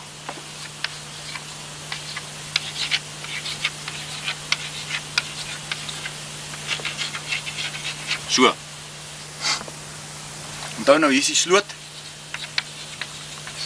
En hier is die rivier, nee. Maar hierdie rivierdeel is 'n baie diep deel. Ons het 'n sweepstok gevat soos die. Kommandant Pretorius het hom so weggesteek. En hy het besef van geen Zulu gaan daar deur swem nie. Sy voete raak nie bodem nie. Niks, vader, niks. Daar waar hy dun raak, het die Zulus toe die nag deurgekom. 'n Groot deel van hulle het hier omgekom, die swart skulde en die rooi skulde. En die ander, die wit skulde, die ou manne, het hier bly sit, net hier, teen hierdie kop. Onder die aanvoerder Tambuza, Mhlela, het sy mense hier op getrek. Reg voor die laar. Terwyl ons voorberei het, het ons 8 man op 'n wa gehad. Hier het ons 3 laarpoorte gehad. Die hoofpoort was in die middel. Dit was die 2 kleiner poorte. Die 3 kanoniers, Albert Giesing, Jan Joubert. Die ander man se naam nou vergeet. Rudolf. Ja, Gert Rudolf. Dit was die 3 kanoniers, almal kanonne so met 'n poort wat kon oopstoot. Oral was hier dan waans met ammunisie tussenin. My wa was net so regs hier van die hoofpoort. En ons het dan vir al ons manne moes ammunisie gee, lopers gee. Ons het die aand die laaste keer die gelofte gedoen. Om aan ons vandag hier die oorwinning te gee. Dat ons ter ere van sy heilige naam 'n gebou sal oprig. En die dag vir alle tye as 'n Sabbat en 'n dankdag sal wees.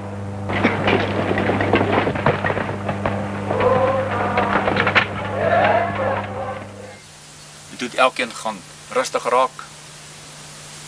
Die meeste van die manne het omtrent seker 2-3 ure op die knieë deurgebring.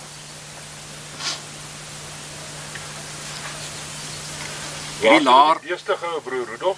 Ja, broer Helgaard. Ons het hulle hier in die hoek, het ons so 'n kampie gebou, so 'n palenkraal. Alexander Bigger en sy 100 mak Zulus het die beeste, 900 osse, né? 900 osse moes hier vasgehou word, en 500 perde. Eintlik 350 perde, die ander 150 perde, het ons hier aan die waans vasgemaak, as ons moes storm. So in hierdie kraaltjie was daar 900 os en 350 perde. En ons het hulle vasgemaak aan pale wat ingegrawe was, met die hoop dat hulle sou nie die laar breek nie. En kyk, die Zulu aanval kon nie van hier af kom nie. Generaal Pretorius het die vuur hier gaan konsentreer. En hier het hy omtrent van die 470 manne 400 ingesit. Hier was net so 70 rond wat so 'n bietjie net gekyk het wat hier aangaan, vir as iemand hier omkom op die kante. Hy wou keer dat ons nie 'n massa stormloop van hier af kry nie, of van daar af. Hier kon hy nie, want dit was die rivier en hier was die sloot gewees. Die opdrag was uit 3 uur. Eintlik 2:30. 2,5 ure voor lig moes almal op wees. Ons kon bietjie slaap deur die nag, maar ons moes ons geweer by ons hou, gelaai, elke snaapaan gelaai. Probleem wat ons gehad het, ons het die hele week, soos wat ons gery het van Wasbank af, was dit motreën, nat reën. En ons is maar die hele tyd bewus gewees van die nattigheid. Die aand, toe ons van daar af terugkom, toe reën het is alles nat. En as die kruit nat is, dan vuur niks nie. En ons het geweet, as dit die volgende dag of die nag gaan reën, en is mistig, dan gaan die Zulus op ons wees, voordat ons kan skiet. Dan was hulle bo oor ons. Maar lyk my wat gebeur het, hierdie klomp hier het verdwaal, met die wat het so mistig en donker was. Die jong Zulikies van Nzobe, hulle moes van daar af omkom en hier plek neem. Dis dieselfde lot wat daar by Bloukrans ons mense so seer gemaak het. Hulle het verdwaal in die nag. So hulle wou in die nag aanval, maar toe is al die regimente nog nie in plek nie. En ons het So 50 tree voor die laar het ons van hierdie sweepstokke opgesit met die lampies, sodat ons kon sien as hulle storm in die nag. En dit het hulle blykbaar afgeskrik, want na die tyd het hulle gesê die lampies het so spooke gelyk.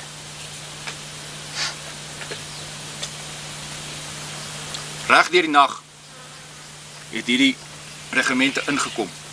En hier 50 tree van die laar af kom inpak. So. Duisende en duisende en duisende. So 1500 tree diep. So. Elkeen teen mekaar, skouer aan skouer. Met net omtrent 'n tree tussen elke lyn. So het hulle ingepak gesit.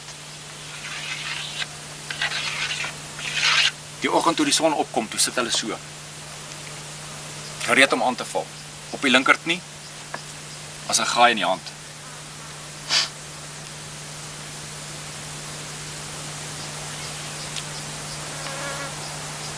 Die aanvoerder was Mshela van hierdie swart en rooi skulde.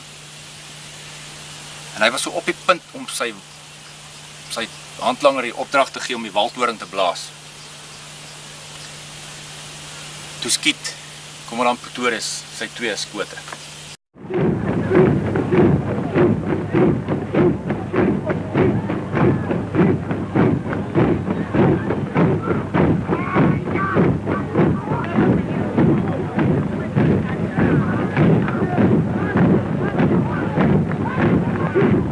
Last stand, Carol.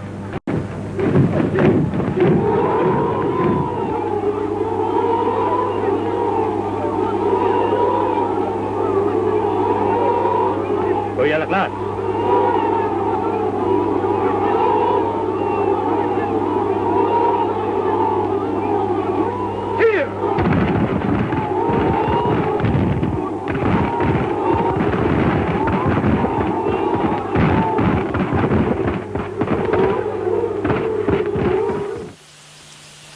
Kommandant Pretorius hier van die hooflaar af sy 2 skote laat loop. Toe skiet ons almal gelyk. Toe val hierdie hele eerste linie nog voor hulle kon opstaan. Val hulle net so om. Toe hulle val, want die waldhoring het nog nie geblaas, hulle nog nie gestorm nie. Toe hulle val, toe wil die volgende linie boor hulle spring om te kom, toe skiet ons hulle ook plat. Daar was omtrent so 400-500 van hulle in 'n linie. En toe die derde linie wil oorkom, toe skiet ons hulle met die derde snapband plat. Nou onmiddellik toe dit gebeur, toe blaas die waldhoring toe gele pad, omtrent so 1200 tree. Heeltemal verbouwereerd, heeltemal pad gegee. Ons het in die laar gou weer gelaai, snapbane gou afgekoel, lopers reg gekry. Wat lekker gewerk het is dat die vrouens vir ons die sakkies gemaak het en die lopertjies vir ons in sakkies gesit, so ons kon hom net ingooi en skiet. Vinnig gewerk. Na so 10 minute, toe besluit hulle kom weer. Toe kom hulle weer, maar hulle het nie so naby gekom voor 'n storm, so op 100 tree. Storm hulle weer in 'n digte linie. Staan hulle so op die knie, dan storm die voorstes, sy val of storm die volgendes. En ons het hulle lyn vir lyn skiet ons hulle plat. En die tweede aanval het omtrent seker so 20 minute geduur. Intussen tyd het hulle mense hier omgestuur om in die sloot in te gaan en te probeer deurklim en ons hier van agteraf te vat. En Karel Landman het dit gesien en kommandant Pretorius laat weet. Kommandant Pretorius het so 80 man saam met Saroselieu gestuur. Saroselieu en die 80 manne toe die Zulus in die sloot doodgeskiet, seker omtrent 500-600 van hulle. Dit was eintlik verskriklik. Die hoope lyk het so bo op mekaar gelê. Toe stop hulle dit en in die proses, toe skiet ons een van Mshela se hoofkapteins ook dood hier. Toe Mshela dit hoor, toe trek hulle weer terug. Omtrent weer 500-600 meter, toe gaan sit hulle daar. En dan het hulle so huil geluid wat hulle maak. Hulle bewe so. En elke slag wat hulle terugtrek, dan maak ons gou wapens skoon, maak wapens droog. gaan alles na. Kyk of almal genoeg lopers het. Ons het maar hierdie lopersak ook by ons gehad. En toe seker na so 10 minute toe kom hulle vir die derde aanval. Maar toe kom hulle nou met 'n nuwe plan, toe is hulle slim. Toe kom hulle nie meer so dig nie, hulle kom net sulke enkel lyne. So 1 meter, 2 meter van mekaar af. Want hulle het geweet as die gewere warm word, dan ontplof die kruit in die pannetjie. En as daar begin 'n gewere stoor, dan gaan hulle boor die laarhaartjie. Toe doen hulle dit. Stuur hy sy manne enkel gelid. Ry op ry op ry. Omtrent 'n uur lank. En ons het baie ammunisie gemors, baie lopers, baie kruit weggeskiet. Toe begin die snappanne ontplof van die hitte. 1-1. In 'n stoor. Gelukkig besef kommandant Pretorius uit groot moeilikheid. Groot moeilikheid. Wat hy toe maak. Hy skuif hierdie kanon hier in die middel. Skuif hy so 'n bietjie uit. En hy vra vir Gert Rudolf wat in die middel geskiet het om heel agter daar waar hierdie ander lot sit wat nie raak geskiet kan word, daar te skiet. Hy skiet hulle hier aan die brand. En met die wat dit gebeur, toe hardloop die res van hierdie voorstes ook gee pad. En hulle gaan sit almal weer so 500-600 meter ver weg. En toe besef kommandant Pretorius as hulle nou weer so komme, gaan hulle die laar kan oorweldig. En hy sê toe vir die 3 kanonne, eintlik net die 2 aan die kant, Albertus Giesing en Gert Rudolf. As die Zulus weer kom, moet hulle uittrek, en dan wil hy hê dat hulle hier oorkant, want hier, net aan die kant die Sekoe-gat, die witskulde nog steeds doodstil gesit, hulle beweeg nie, sit bo op hulle skulde, doodstil. Dis die ou manne. Hulle het die voorreg om te kom doodmaak as hierdie jongetjie sag gemaak het. Hulle sit en wag. En kommandant Pretorius trek hierdie kanon uit en hy skiet so 4-5 skote hier tussen hulle. En met die Here se genade, die eerste skoot wat hy skiet, wat hier tussen hulle land, toe skiet hy 2 van die Ngaanse broers dood, 2 Zulu prinse, 1 slag. Nou ja, toe is die gord gaar onder hierdie lot. Hulle storm toe nou van daar af om so, en hulle probeer hier by die laar uitkom. Intussen tyd, toe Pretorius sien, hierdie voorste manne die huiwer, toe kry hy sy 150 perderuiters wat hier in die waans vasgemaak was. Neef Daniel was een van hulle, ek was nie een van die perderuiters nie. Toe kry hy ons om uit te jaag, hier by die poort. En Bart, sy broer, is toe nou die aanvoerder, en ons jaag hier uit, en soos wat ons uitjaag, skiet ons so, om die Zulus weg te kry. En terwyl ons so uitjaag, skiet hierdie kanonne, daai kanon en hierdie kanon, skiet aan die regterkant, om hierdie Zulus te keer, dat hulle nie agter ons inkom en ons terugroete, laar toe stop nie. Maar met die wat ons so deur beweeg, sien ons nie dat hierdie massa witskulde in aantog is nie, want die swart en die rooi skulde staan ronddrom, maar die wit is pyl hier deur, hulle het nog nie seer gekry nie. En net voor hulle agter ons inbeweeg, toe sien Bart Pretorius dit, en hy het omgedraai net daar, voor hy agter kon omgaan, en hy is weer terug in laar toe, gelukkig, God se genade. En toe breek daar die aanval ook af. So 10 minute later, storm die Zulus weer. Kommandant Pretorius vra toe dat daar nog so 100, nog so 50 perde vasgemaak word, vir die volgende perdekommando. Wat hy toe doen is, hy skiet met sy kanone van hier af, agter in die linie daar. En hy sit daai agterste lot ook aan die draai, en van hulle begin skuif. En met die wat die kanone skiet hulle paaie oop. Dis net halwe mense in koppe. Hulle moor die Zulus iets verskrikliks. En die swart en die rooi skulde wat hier die hele tyd in die linie was, begin nou besluit, maar dis genoeg, hulle wil nie meer nie. Dit raak nou te veel. En hulle begin het draai. En met die wat hulle draai, toe spring Bart Pretorius die tweede keer uit met sy perdekommando. Jaag hier uit, weer so skuins linie, skiet, kanonne help, dat hulle nie agter inkom nie, en hulle gaan om. Agterom. Hier. Terwyl hier die hele massa hier ronddraai. Die witskulde druk voor, so om, en hier die rooies en swartes wil terug. So hulle vorder nie, niemand vorder nie. Tussentyd sout ons hulle in van hier af, aan mekaar. En Bart Pretorius kom deur met sy perde. Soos wat hy hier inkom, gaan hy met so 'n pyl in. Die helfte van sy manne skiet daai kant toe, en die helfte van die manne skiet hierdie kant toe. Met die idee om hierdie hele mag in twee te deel. Want as jy in twee kan deel, dan kan jy laat hardloop. Tussentyd sit hy al drie die kanonne, dat hy hier voorskiet. Voor die perde, net voor die perde. Maak hulle hier skoon, soos wat hy hier skoon maak, beweeg hierdie lyn al hoe dieper. En toe sien ek die tweede wonderwerk van die dag. Die eerste wonderwerk was toe die mis die oggendlig en die reën weg is. En dit was ongelooflik om dit te sien. Ons kon nie meer skiet nie, want hulle te ver weg beweeg. Maar van my waar ek gestaan het, het ek gesien hoe split hierdie massiewe Zulu mag so oop. Soos wat die Here die Rooi See gesplit het. En hulle begin hardloop. Soos wat hulle split, begin hulle hardloop. Na hardloop. En met die wat hulle begin hardloop, skree Pretorius. En die res van die manne spring op perde.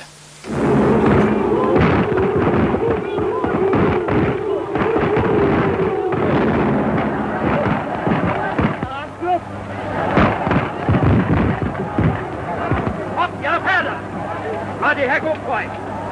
Op, julle perde!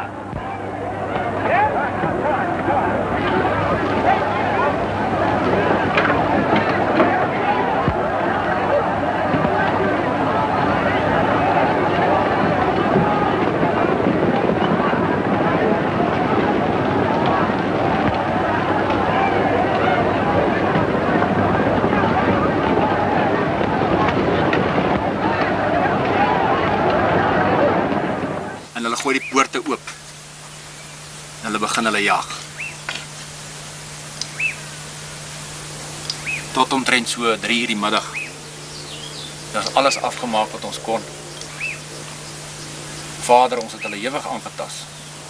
Dit is wonderlik, né? 'n wonder. 3.500 het ons geskat, so min of meer, het hier om die laar gelê. Hier in die rivier het ons seker 500-600 van hulle doodgeskiet wat in die rivier geskuil het tussen die biesies en wat toe in die diep deel probeer deurkom het wat verdrink het. Want in hulle haas het hulle nie besef hulle kan nie hier deurkom nie. Die grootste gedeelte het hierdie kant pad gegee oor die sloot, want Zululand lê hier. Hierdie rooi en wit skulde het so om weggehard op Zululand toe. Die rooi en swart skulde en die wit skulde daai kant toe probeer pad gee. Maar Rudolf, hier waar jy nou sê dat hulle in die Nkomi rivier so gesneeuwel het, die Zulus. Sê die manne vir my, die water was rooi van die bloed, en daar's manne wat nou daarna verwys as bloedrivier. Ja, vader, wel is waar so. Ek en neef Daniel het die middag na die slag afgestap na die rivier toe. En die lijk het so hier gelê, en die bloed het fisies gevloei, saam met die stroom hier waar hy dunner geword het. So ja, die bloedrivier sal sekerlik altyd sy naam wees. Karel Landman het toe met so 300 man weer uitgegaan. Nadat ons teruggekom het, het ons 'n kort dankgebed gedoen en die Here gedank vir sy genade van die slag. In die proses het kommandant Pretorius 'n ernstige wond deur die hand gekry. Een van die jong perde op wie hy gespring het, of wat hy gespring het hier toe hulle uitgegaan het, het hom afgegooi toe hy sy eerste skoot skiet. En 'n Zulu het opgespring en hom 3 keer gesteek, hy het 2 keer gemis en toe steek hom die 3de keer deur die hand en een van die ander manne wat naby was het toe die Zulu geskiet. En daar was 2 manne gewond hier by die sloot met die skietery waar Sarov se lewe was, maar verder was niemand gewond nie, niemand is dood aan ons kant nie. Hier het omtrent seker 3500 Zulus gelê. Baie van hulle wat nog geleef het gesweet. En ons het maar deurgestap en die wat gesweet het ons weggemaak. Die middag so teen 5-6 uur het kommandant Karel Landman en die res van die kommando teruggekeer en hulle het die Zulus so ver as moontlik gejaag en toe die lopers begin klaar raak het hulle teruggekeer na die laar toe en ons het gerus. En die aand het ek na Sarah se Joodse tent toe gestap. En ek het aan hom gesê, Sarah, ek het gekom om die gelofte te doen. Ek kon nie die gelofte voor die tyd doen nie. Ek het nou gekom om die gelofte te doen. Want ek het vandag 'n wonderwerk gesien voor my oë gebeur. En ek het in sy tent gekniel en ek het die gelofte gedoen. En toe het ek Jan Bandjies se gelofte neergeskryf. Wat ek vroeër vir julle gewys het. Die genade van die Here was so wyd dat ek toe eers besef het wat die ware geloof is. En dat ons eers moes swaar kry voordat ons die slag se oorwinning werklik kon waardeer en verdien. En ja, die grond wat ons gekry het is nou ons in. Broer Rudolf, ons gaan dan seker nou ons eie vrye land betrek. Broer Helgard, ja. Ons gaan nou dit wat aan ons gegee was en wat ons verower het, gaan ons inneem. Die Volksraad sal dit op 'n gepaste wyse doen. Plase sal uitgesit word, maar ons gaan die Republiek Natalia gaan ons bewoon. Want dit is nou ons land. Dit is ons land vir ons en ons nageslag. En dan daar sal ons vry wees. Daar sal ons onsself regeer. Daar sal ons eie volksraad hê. Geen volksvreemde sal oor ons heers nie. En ja, die nuwe republiek, die Natalia se republiek sal ons hom noem. Sal wees vir ons mense. Ek weet van 'n plek wat ek jou wil gaan wys. Jou pad is reeds daarin gebaan, waar gedagtes nog heel is en drome jou deel. Kom saam, sodat jy kan verstaan.